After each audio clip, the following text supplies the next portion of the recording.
Welcome back, guys. So today on this video, we are talking about your cash flow account, and more specifically, I'm going to quickly answer a question I keep getting a lot on my other video, and that is, how do you create a profit and loss statement, or PNL, with your cash flow account? So let's go ahead and talk about this. First off, guys, real quick video, not too many steps involved, so be sure to stick around to the end of the video. But why would you want to create a profit and loss statement anyways? Well, that's pretty easy. If you're running an online business, you know that sometimes when you go for a loan, they need to see your profit and loss statement, or maybe you're going to be selling your company. Whatever the case is, it's a pretty easy process. It's handled here in your cash flow dashboard. Check my video description. I'll try to leave the written instructions there as well. But I've already logged into my cash flow account, and this is the home screen. Now here on the home screen, if you want to create a profit and loss statement, what you're going to do is up here on the top, you're going to click on home. Once you do that, you'll see a drop-down menu, and you want to click on reports.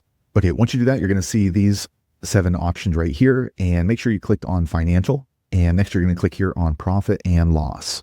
Okay, so here is how you can go ahead and set up a profit and loss statement. So first you need to choose the time period. So if you need an exact time period, like 10 days or something like that, you can choose the start date and end date. The cool thing about KashFlow is they have this drop-down menu here, so you can easily just check for this year, this month, this quarter, last 90 days. So once you have the time frame set up, it's going to show you a visual of your profit and loss statement, and you can go ahead and print it right here, or you can go ahead and download your profit and loss statement. Let me go ahead and print it. Okay, so here is what my profit and loss statement would look like for the past 90 days. So there you have it, guys. If you're wondering how to create a profit and loss statement with your cash flow account, that's the easiest way I know how to do it. If you know an easier way, be sure to leave a comment below. Let the rest of us know how you did it. Hopefully you found that video useful. If so, click thumbs up, or maybe consider subscribing to my channel, and I hope to see you on the next video. Thanks again for watching.